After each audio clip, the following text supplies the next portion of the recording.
Assalamualaikum warahmatullahi wabarakatuh. Innal hamdalillah nahmaduhu wa nasta'inuhu wa nastaghfiruh wa na'udzu billahi min shururi anfusina wa min sayyiati a'malina. Man yahdihillahu fala mudilla lahu wa man yudlil fala hadiya lahu. Asyhadu an la ilaha illallah wahdahu la syarika lahu wa asyhadu anna Muhammadan abduhu wa rasuluhu wa ba'd. Terakhir kita bahas tentang ketaatan kepada Allah dibagi dua. Yang pertama, ketaatan di mana manusia dan jin sanggup memilih. Mau taat silahkan, mau tidak taat silahkan. Mau sholat bisa, mau tidak sholat bisa. Bisa memilih, ya kan? Mau mentauhidkan Allah bisa, mau menyekutukan Allah bisa. Mau berzina silahkan, mau tidak berzina juga silahkan. Berhak memilih. Dalam hal ini kita tahu lebih banyak yang maksiat. Lebih banyak yang maksiat. Mana lebih banyak di antara manusia dan jin yang mentauhidkan Allah apa yang menyekutukan Allah? Lebih banyak yang menyekutukan Allah. Mana yang lebih banyak dari manusia dan jin bersyukur apa kufur? Lebih banyak yang kufur. Wa qalilum min ibadiyas syakur. Sedikit sekali di antara hamba-hamba Allah yang bersyukur. Ini yang pertama. Ketaatan yang bisa memilih secara syar'i. Yang kedua, ketaatan yang tidak bisa memilih. Artinya seluruh manusia taat kepada Allah, seluruh jin taat kepada Allah, hatta iblis, hatta Abu Jahal, Abu Lahab, hatta Fir'aun taat dalam hal kauniyah. Sanggupkah Fir'aun tidak tidur 3 hari saja? Tidak sanggup. Sanggupkah Abu Jahal, Abu Lahab tidak makan, tidak minum seminggu? Tidak sanggup. Nah, ini kauniyah. Ya. Bisakah kenyang tanpa makan? Tidak sanggup. Ya.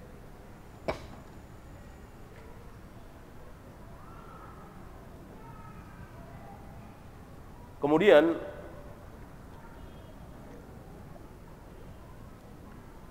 beliau telah memberikan dalil-dalil dari dua ketaatan tadi. Sudah kita bahas kemarin. Dan di dalam hukum syar'i ada hikmah. Ada hikmah. Lakin minal hikmati ma na'lamuhu wa minal hikmati ma la na'lamuhu. Akan tetapi di antara hikmah itu ada yang kita ketahui, ada yang tidak kita ketahui. Ya. Tahukah hikmah zakat? Tahu. Tahukah hikmah menikah? Tahu insyaallah ya. Tahukah hikmah sedekah, perintah sedekah? Tahu.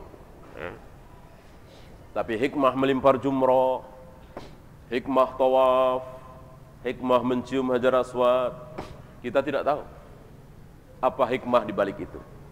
Nah, inilah Ahlus Sunnah wal Jamaah meyakini bahwa seluruh perintah Allah ada hikmahnya. Tetapi di antara hikmah itu ada yang kita ketahui, ada yang tidak kita ketahui, karena kita diberi ilmu oleh Allah hanya sedikit. Hanya sedikit sekali.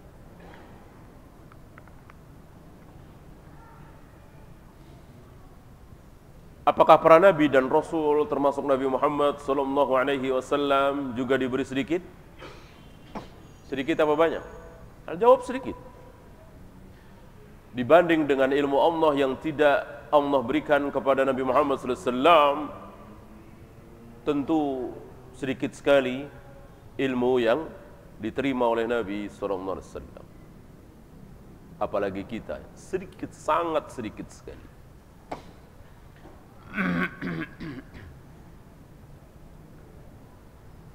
Qadir pernah berkata kepada Nabi Musa alaihi wassalatu wassalam saat mereka berdua menaiki perahu, lalu menyaksikan ada seekor burung yang mematuk air laut. Lalu menempellah air laut di paruh burung itu. Begitu kira-kira ilmu yang Allah berikan kepada seluruh manusia. Beberapa tetes air yang ada di paruh burung itu. Adapun sisanya di samudra yang sangat luas itu, itulah ilmu Allah. Wa ma utitum minal ilmi illa qalila.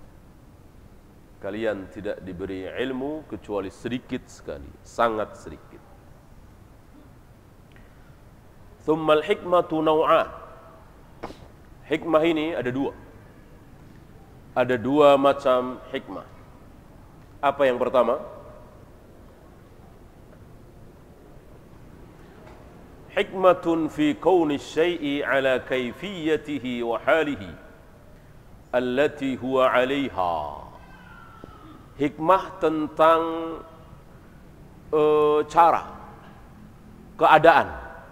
Gitu. Beliau mengambil contoh misalnya salat. Fahiya ibadatun kabiratun. Ibadah yang sangat besar.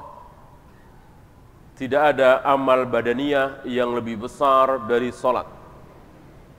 Seluruh amalan badaniyah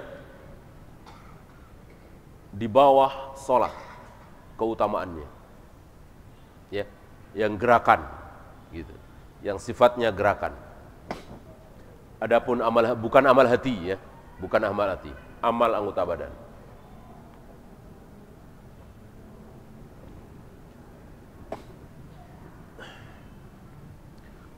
Tidak ada satupun ulama yang mengatakan tidak puasa Ramadan kafir, atau tidak zakat kafir, tidak haji kafir. Gitu. Tetapi tidak salat kafir ada. Ada. Ya. Walaupun ini ada pembahasan tersendiri. Tusbagu bi taharatin minal hadath wal khabath. Sebuah ibadah besar yang diawali dengan taharah.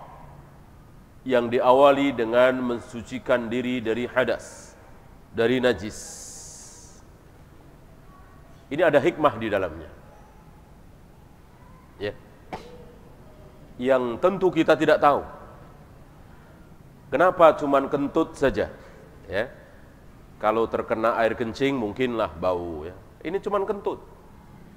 Habis itu hilang baunya. Kenapa tidak boleh sholat? Kenapa tidak sah sholat orang yang kentut sebelum berwudu? Dan menghilangkan hadas kecil dengan wudu kita juga tidak tahu hikmahnya apa. Apa hubungannya kentut kencing dengan wudu? Akal kita tidak bisa mencerna. Tuadda ala hayatin muayyanatin min qiyamin wa qu'udin wa ruku'in wa sujud. Di mana salat ini terdiri dari berdiri, duduk, ruku, sujud, dan lain-lain. Ini semua ada hikmahnya yang umumnya kita tidak tahu. Seandainya ada yang menemukan manfaat-manfaat dari duduk iqa'a, manfaat-manfaat dari duduk iftirash, tawaruk, maka kita tidak kita tidak terkagum-kagum. Ya biasa. Gitu. Karena banyak sebagian kaum muslimin terkagum-kagum. Ternyata posisi sujud dengan merenggangkan siku dari pinggang, menempelkan telapak kaki kiri dengan telapak kaki kanan, dan seterusnya, ini ada manfaat begini, begitu, jantung jadi begini, terkagum-kagum. Ya. Mestinya kita tidak terkagum, biasa. Karena apa? Karena pasti ada manfaatnya, hanya kita tidak tahu. Ya, paling kita ucapkan alhamdulillah walillahil hamd. Gitu ya. Artinya yakin kita bahwa ada manfaat-manfaat tertentu dari gerakan-gerakan sholat. Meletakkan telapak tangan kanan di atas rus, di atas pergelangan, ya, berarti tidak begini, tidak begini, ya. Nabi Al-Wa'il bin Hujjar mengatakan Rasulullah meletakkan telapak tangan kanannya, kan berarti ini di atas dhuhrul kaf, rus dan sa'id, ya, sa'id ini. Tiga-tiganya kena ini. Pas kan? Ini menunjukkan bahwa para perawi hadis itu kalimatnya pas. Jadi kalau begini tentu salah. Begini salah. Begini apalagi. Ya. Nah, begini kedinginan, ya. Begini. Gitu. Kadang oleh Nabi diletakkan saja, kadang oleh Nabi di qabd, digenggam. Gitu. Dan diletakkan di dada, bukan di atas dada, di dada, ya, di dada, bukan di atas dada, mendekati leher, bukan. Adakah manfaat? Tentu, hanya kita tidak tahu. Jika ada seorang dokter atau ahli kesehatan menemukan manfaat dari gerakan-gerakan seperti ini, kita ucapkan walillahil hamd. Dan kita anggap biasa. Karena apa? Karena pasti ada manfaatnya. Pasti ada manfaatnya. Ya.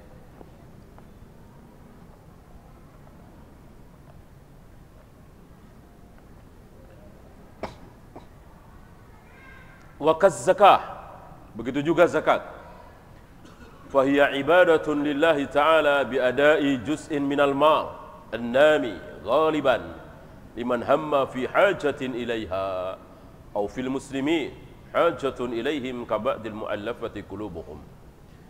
Zakat menunaikan sebagian dari harta kita untuk orang-orang yang berhak. Mungkin akal kita rata-rata tahu kenapa yang diberi kok mu'allaf, kenapa yang berhak menerima zakat itu fakir, miskin, ibnu sabil, gharim. Akal kita bisa mencerna. Ya. Berbeda dengan wudu tadi. Kenapa habis kentut kemudian wudu? Apa hubungannya? Ya. Kenapa kalau keluar air mani mandi? Ya. Kenapa tidak dibalik? Ya. Keluar air mani wudu, kentut, kencing, mandi, kan bisa saja. Hanya Allah yang tahu.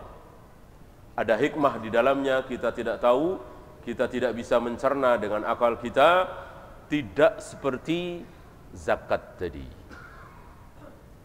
Ya. Ini hikmah jenis pertama. Jadi ada cara-cara tertentu, keadaan tertentu. Yang kedua, wa naw'u tsani hikmatun fil ghayati minal hukmi. Hikmah yang berupa tujuan dari sebuah hukum. Haitsu inna jami'a ahkamillahi ta'ala laha ghayat hamidah wa thamarat jadilah. Karena seluruh hukum-hukum Allah itu ada tujuan-tujuan tertentu yang terpuji dan ada buahnya. Ya. Karena mustahil Allah berbuat sia-sia. Jadi ada tujuan yang Allah sembunyikan. Gitu. Mana dalil? Beliau bawakan surat Ar-Rum.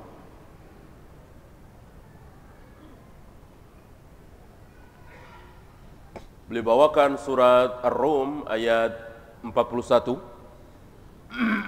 Qala Allah Ta'ala, "Dhaharal fasadu fil barri wal bahr." Telah terjadi kerusakan di daratan dan di lautan. Bima kasabat aydin nas. Disebabkan karena ulah tangan manusia. Terjadi kerusakan di daratan dan di lautan gara-gara manusia. Apa kerusakan terbesar? Apa kerusakan terbesar? Iya, syirik. Ini kerusakan terbesar. Ya. Kerusakan yang di bawah itu berzina, minum khamar, berjudi, mencuri, membunuh. Kerusakan terbesar syirik. Dan ini yang dimaksud. Menafsirkan ayat ini dengan polusi udara, polusi air laut, ya, ini sangat-sangat tidak benar. Bukan itu yang dimaksud. Ya, kalau itu tidak usah diceritakan oleh Allah, kita semua tahu. Ya, dengan adanya pabrik ini, maka ada limbah, maka air sungai yang tadinya bening sekarang kotor. Masuk hal seperti itu diceritakan dalam Al-Quran. Ya, nggak usah pakai ayat Al-Quran, kita tahu bahwa dulu air ini bening, air sungai ini bening. Gara-gara limbah pabrik itu sekarang jadi kotor. Masuk hal yang semudah itu dikisahkan dalam Al-Quran. Ya, maka bukan itu yang dimaksud. Sebagian orang menafsirkan bahwa kerusakan di sini, di darat dan di lautan, yang dimaksud polusi udara, air dan seterusnya, ini tidak benar. Yang benar adalah kemaksiatan demi kemaksiatan. Itu kerusakan terbesar. Oleh karena itu, zaman yang tidak rusak, zaman di mana seluruh manusia bersatu adalah zaman, nah kita bahas dulu. Zaman siapa? Seluruh manusia bersatu. Tidak ada yang berselisih. Dan zaman itu zaman yang tidak rusak. Ya, iya, di zaman Nabi Adam.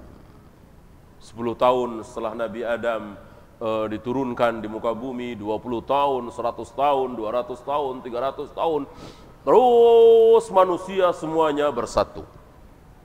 Sampai 10 abad. Sampai 1000 tahun. Baru rusak di situ. Kenapa dikatakan seluruh manusia bersatu di zaman Nabi Adam? Kenapa? Tidak ada satupun yang berbuat syirik. Seluruh manusia bertauhid. Belum ada orang Buddha, orang Hindu, Yahudi, Nasrani, penyembah Uzair, Nabi Isa, menyekutukan Allah. Tidak ada. Seluruh manusia Muslim. Seluruh manusia Islam, menyembah Allah, mentauhidkan Allah. Ini tafsiran dari Ibnu Abbas dari surat Al-Baqarah, kanan nasu ummatan wahidatan. Dulu manusia itu adalah umat yang satu. Ya. Nah, setelah muncul penyembahan terhadap Yagus, Ya'uq, Suwa, Wad, Nasr, mulailah dikatakan manusia itu rusak dan pecah. Kenapa pecah?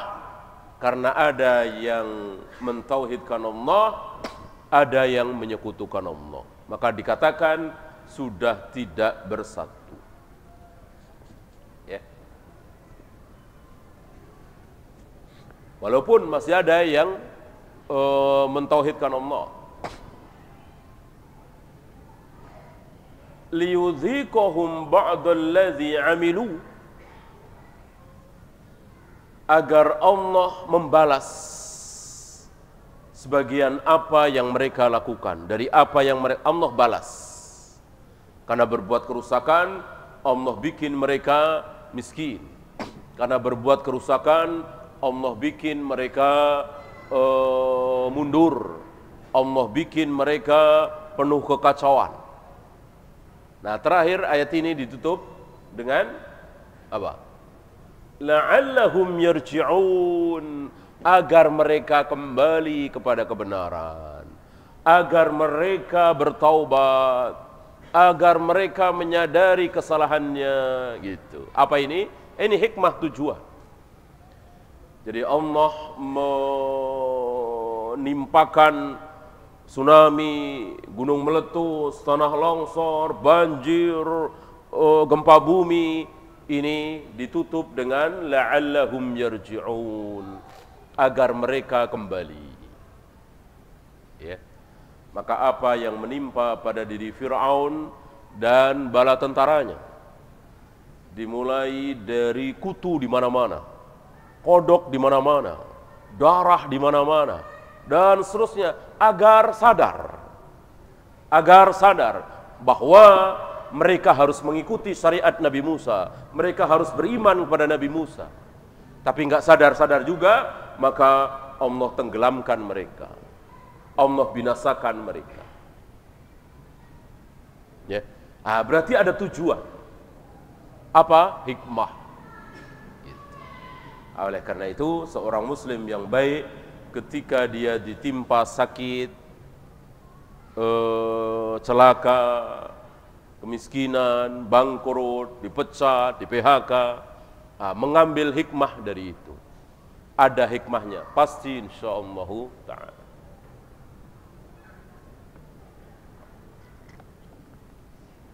Fafiha raddun liqauli man yaqul, ini merupakan bantahan terhadap orang yang mengatakan inna ahkamallahi ta'ala laysat li hikmatin, bahwa hukum-hukum Allah itu enggak ada hikmahnya.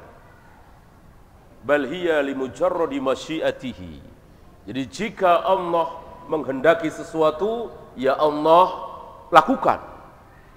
Allah ingin manusia salatnya begini cara Allah, ya itu kemauan Allah. Enggak ada apa-apa di balik itu. Allah ingin manusia tawaf mengelilingi Ka'bah, sa'i dari Safa ke Marwa, ya itu memang keinginan Allah. Tidak ada hikmah di balik itu. Ini ucapan siapa? Ucapan firqah apa? Firqah Asy'ariyah. Asy'ariyah berpendapat seperti ini. Tidak ada hikmah. Jadi jika Allah memerintahkan sesuatu, memang itu semata-mata kehendak Allah. Ya, Allah memang senang aja lihat orang berjamaah, salat berjamaah, imamnya ruku, ikut ruku semua, imamnya sujud, ikut sujud semua, imam salam, semuanya salam, dan seterusnya. Allah senang melihat pemandangan seperti itu. Ada hikmahnya, ada sesuatu di balik itu? Kata orang Asy'ariyah, tidak ada. Tidak ada. Ya. Ini tertolak dengan dalil ini, bahwa apapun yang Allah lakukan terhadap manusia ini ada hikmah yang akan diambil manfaatnya oleh orang-orang yang beriman dan tidak bisa diambil manfaatnya oleh orang-orang yang kafir. Contohnya Fir'aun tadi, kan itu dikasih peringatan agar orang-orang kafir, dalam hal ini Fir'aun, mengambil hikmahnya, tapi tidak bisa diambil oleh Fir'aun, maka Fir'aun dibinasakan, diazab. Inilah Asy'ariyah tidak mengakui adanya hikmah Allah. Lawan kata Asy'ariyah siapa kemarin? Lawan kata Asy'ariyah yang selalu berseberangan dengan Asy'ariyah siapa? Firqah apa? Firqah Mu'tazilah. Firqah Mu'tazilah sangat bertentangan dengan Asy'ariyah dan dua-duanya salah. Apa kata Firqah Mu'tazilah? Seluruh perintah Allah, seluruh larangan Allah pasti ada hikmahnya. Sampai di sini benar. Terusannya yang salah. Apa terusannya? Dan wajib pasti diketahui oleh manusia. Kita sebagai manusia harus tahu. Ini pendapat sesat orang Mu'tazilah. Jadi Allah memerintahkan kita membayar zakat. Pasti ada hikmahnya. Dan kita harus tahu hikmah zakat apa. Allah lewat nabinya membuat satu sunnah yang besar, yaitu nikah. Pasti ada hikmahnya, dan kita harus tahu hikmah nikah itu apa. Allah menyuruh kita mencium Hajar Aswad, itu pasti ada hikmahnya, dan kita harus tahu hikmahnya apa. Semuanya harus tahu. Ya, oleh karena itu orang-orang Mu'tazilah telah membebani diri mereka dengan beban yang tidak sanggup mereka pikul. Tidak sanggup. Tahu dari mana? Apa hikmah mencium Hajar Aswad? Tentu mereka nggak bisa jawab. Ya. Di sini Ahlus Sunnah wal Jamaah mengikuti Rasul dan para sahabat, berdiri di antara Asy'ariyah dan Mu'tazilah, meyakini bahwa seluruh perintah Allah, seluruh larangan Allah ada hikmahnya. Tapi apa tadi? Ada yang bisa diketahui, ada yang tidak bisa diketahui. Wa fiha hadhil ayah min asma'illah. Dalam ayat di atas terdapat nama-nama Allah, di antaranya Al-Alim, Al-Hakim. Maka memberi nama dengan Abdul Alim, Abdul Hakim, ini boleh. Karena berarti hambanya Allah. Ya.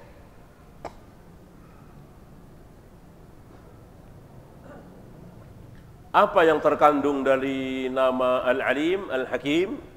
Kita tahu semua sifat, semua nama Allah pasti mengandung sifat. Sifat apa yang terkandung dalam Al-Alim, Al-Hakim?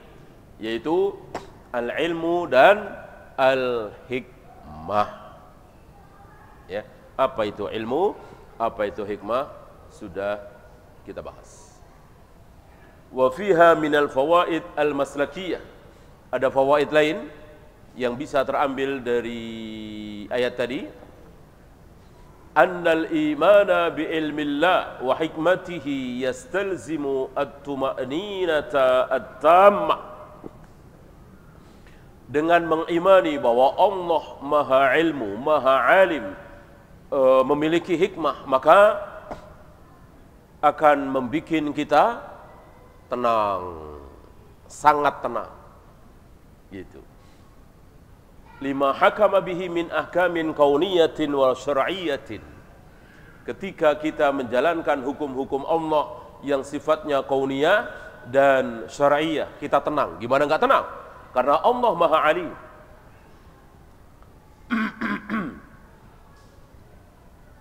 Ketika anak kita yang sakit paru-paru misalnya, ditangani oleh seorang dokter spesialis paru-paru, pinter, terkenal, tentu kita tentram, gitu ya. Ketika mobil kita ditangani oleh seorang montir yang terkenal, pinter, ahli di bidangnya sesuai dengan merek mobil kita, tentu kita tenang, ya kan?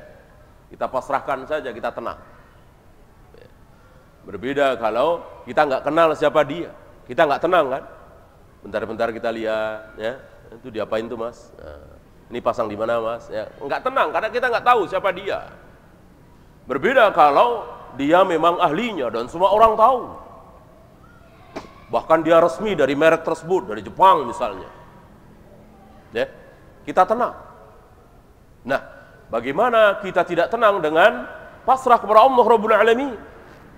Karena Allah berilmu dengan ilmu yang luar biasa, tentu akan mendatangkan ketenangan demi ketenangan.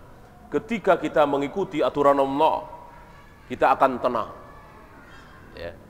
Maka disinilah semakin berilmu, semakin tenang, semakin mudah menghadapi dunia ini. Ya, tenang, gitu ya. Berbeda yang tidak berilmu, bingung, ya, yang tidak berilmu. Mana nih? Nyoblos siapa nih? Bingung. Ya. Nyoblos apa tidak? Bingung. Ya. Tidak berilmu. Ya. Kalau yang berilmu tenang, ya, karena tahu ilmunya. Gitu. Demokrasi sangat bertentangan dengan syariat Islam. seorang pemabuk, seorang penjudi, seorang kafir, suaranya sama dengan seorang ulama besar. Bagaimana sistem seperti ini dipelihara, diikuti oleh kaum muslimin? Orang yang tahu tentang keadaan seperti ini tentu tenang, ya, tidak bergeming. Ini kaidah besar, ya, mengalahkan keraguan-raguan kita. Ya, maka tepat ucapan para ulama, siapa yang tidak memahami kaidah maka dia akan terombang-ambing. Ya, kata ulama anu begini, kata syekh anu begini. Enggak faham kaidah. Orang yang faham kaidah tenang. Ya. Dan untuk faham kaidah tidak harus hafal Al-Qur'an. Tidak harus menjadi profesor doktor, ya. Allah memberikan hidayah kepada seseorang untuk memahami kaidah-kaidah ilmu. Orang yang memahami kaidah ilmu tenang. Gitu. Dan kita tahu apabila terjadi perselisihan para ulama, kembalikan kepada kaidah. Kembalikan kepada kaidah. Gitu. Apa kaidah terbesar? Wa in tanaza'tum fi syai'in farudduhu ila Allah war Rasul. Jika kalian berselisih pendapat tentang apapun, syai' lil istighraq, apapun dalam masalah agama ini, kembalikan kepada Allah dan Rasulnya. Bukan kembalikan kepada seorang syekh, bukan dikembalikan kepada seorang ustadz, bukan dikembalikan kepada seorang kiai. Qala Allah wa qala Rasul ala fahmi sahabah. Nah ini, maka insya Allah tenang dengan memahami apa yang ada pada diri Allah, mempunyai sifat ilmu yang sempurna, maka tenang kita. Mengikuti aturan Allah, tenang. Ya. Maka hilanglah keraguan dan lapanglah dada kita. Ya. Maka orang yang paling tenang di muka bumi ini, yang berjalan sesuai dengan kaidah di muka bumi ini adalah para nabi dan rasul alaihi wassalatu wassalam. Diikuti oleh para sahabat, para tabi'in, atba'u tabi'in, para ulama. Mereka tenang berjalan di muka bumi. Pernah saya kisahkan kepada antum bagaimana kegundahan Ibnu Katsir, Ibnu Qayyim, anak-anak remaja ini, ya. Tetapi ketika menengok gurunya di penjara, pulang dari penjara tenang, ya, bertemu dengan seorang alim, gitu. Tambah tenang, menjadi tenang. Karena orang yang berilmu akan memberikan ketenangan demi ketenangan. Berbeda dengan orang jahil, awas. Ucapan yang keluar ini bikin orang ketakutan. Salah nyoblos, tanggung jawab 5 tahun. Tanggung jawab dunia akhirat. Kan menakutkan ini, ya. Padahal banyak pilihannya. Ya kalau benar, kalau salah. Ini ucapan orang jahil. Ya. Di bilik suara 5 menit menentukan nasib bangsa 5 tahun. Subhanallah. Ya. Bagaimana nasib bangsa cuman ditentukan di bilik 5 menit? Ya, ini wahyu dari mana? Wahyu syayatin. Ya. Bagaimana nasib bangsa yang diperjuangkan dengan kerja keras, ulet, ya? Ini 5 menit. Ya. Ini membawa keraguan demi keraguan. Berbeda dengan para ulama, menenangkan kaum muslimin. Tenang, tenang, tidak membuat ketakutan. Awas kalau Syiah yang jadi. Oh. Salah nanti tokoh-tokoh Syiah yang ini membuat ketakutan. Rajman bil ghaib. Ya, tidak boleh kita menyebarkan ketakutan seperti itu. Tenang. Allah mempunyai cara. Ketika kaum muslimin yakin dengan agamanya, Allah memiliki cara. Ya, saya kira antum ingat apa yang terjadi di tahun 1965, ya, makar PKI seperti apa.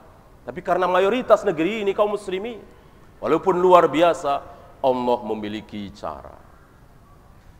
Ya, Maka tidak boleh kita mengatakan kalau bukan dengan demokrasi pakai cara apa lagi? Ini putus asa. Tidak boleh kita putus asa. Kemudian wa qauluhu al-alim al-khabir. Beliau membahas apa perbedaan antara al-alim dan al-khabir. Mari kita ikuti. Al-alim sudah dijelaskan di atas. Beliau jelaskan al-khabir. Huwal alim bibawatinil umur. Yang dimaksud dengan al-khabir adalah al-alim, tahu dalam hal perkara-perkara yang dalam, yang batin. Gitu. Ini hanya Allah yang bisa, kita tidak bisa. Saya tahu wajah antum, saya tahu kaki antum, saya tahu kepala antum, tangan antum. Tapi hati antum, saya tidak tahu. Apa yang ada di rongga dada antum, rongga perut antum, saya tidak tahu. Nah, saya hanya mengetahui yang zahir. Adapun yang batin, saya tidak tahu. Ya. Al-khabir mengetahui sampai sedalam-dalamnya. Ini makna dari al-khabir. Jadi al-alim tahu, al-khabir juga tahu, tetapi tahu sampai sedalam-dalamnya. Fayakunu hadha wasfan akhassu ba'da wasfin a'am. Ini merupakan sifat yang khusus setelah sifat yang umum. Ya. Semakna dengan firman Allah, tanazzalul malaikatu war-ruh. Ya. Malam itu malaikat-malaikat pada turun dan siapa? Dan roh yang dimaksud Jibril. Apakah Jibril bukan malaikat? Tentu malaikat. Ya, ini mengatafkan yang khusus pada yang umum. Gitu. Malam itu yang dimaksud malam Lailatul Qadar. Malaikat-malaikat turun di bumi. Dan malaikat-malaikat dan siapa? Dan Jibril. Ya. Kalau bahasa kita, malam itu malaikat-malaikat pada turun termasuk Jibril. Kalau bahasa kita ya. Kalau bahasa Arab wa. Gitu. Bukan termasuk ya, wa. Bukan wa fihi, bukan, tetapi wa saja, dan.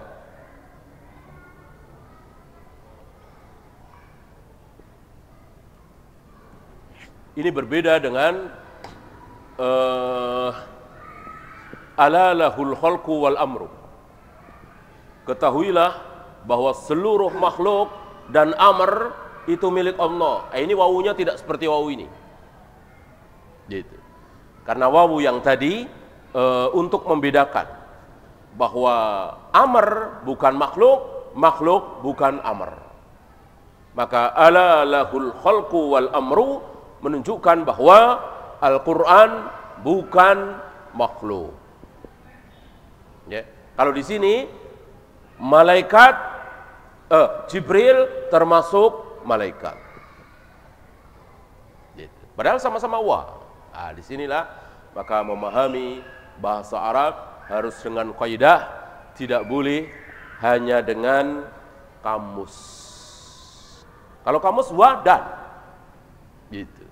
Tapi wa di sini di surat Al-Qadar dengan wa di ayat tadi beda artinya. Ya. Sama dengan zalikal kitabu la raiba fi, al-kitab di situ dengan innalladzina kafaru min ahlil kitab, kan sama-sama al-kitab. Zalikal kitabu la raiba fi. Kitab ini yang dimaksud Al-Qur'an, tidak ada keraguan di dalamnya, al-kitab di situ yang dimaksud Al-Qur'an. Adapun innalladzina kafaru min ahlil kitab, kitab di sini yang dimaksud Taurat dan Injil. Padahal sama-sama Alkitab. Pakai alif lam ma'rifat, persis tulisannya sama. Yang satu di awal surat Al-Baqarah yang dimaksud Al-Qur'an, di surat Al-Bayyinah yang dimaksud Taurat dan Injil. Dengan apa kita bisa tahu ini? Tentu dengan ilmu tafsir. bukan dengan kaidah, bukan sekedar kamus bahasa Arab. Ya. Ada di sini, maka wajib kita mempelajari ilmu dengan manhaj yang benar.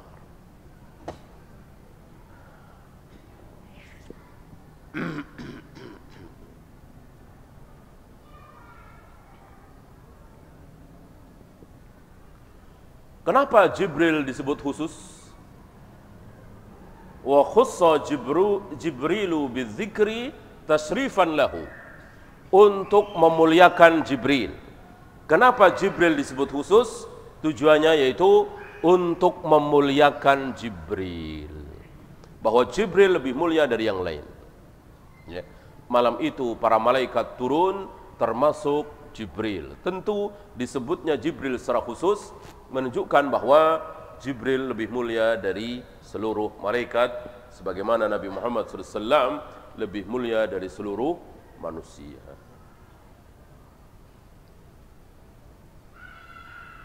Sebagaimana kesimpulan tadi, bahwa Al-Alim dan Al-Hakim mempunyai sifat ilmu dan hikmah, maka Al-Alim wal Khabir mempunyai sifat al-ilmu dan kabar. Wa fiha minal fawaid al-maslakiyah, dan di dalamnya ada faidah-faidah yang bisa diambil.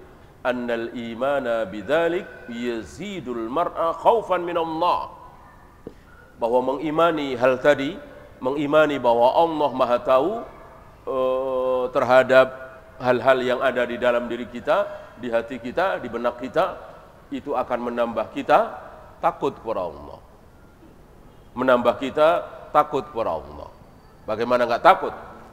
Kita baru tergerak ingin melakukan maksiat, Allah tahu. Kita baru tergerak untuk membohongi orang, Allah sudah tahu. Kita baru tergerak untuk berbuat dosa, Allah sudah tahu. Tentu ini akan membuat kita lebih takut secara sirran wa alaniyan. Secara sendirian atau terang-terangan. Ya, kita akhiri, tidak ada soal jawab. Subhanakallahumma bihamdika asyhadu an la ilaha illa anta astaghfiruka wa atubu ilaik. Assalamualaikum warahmatullahi wabarakatuh.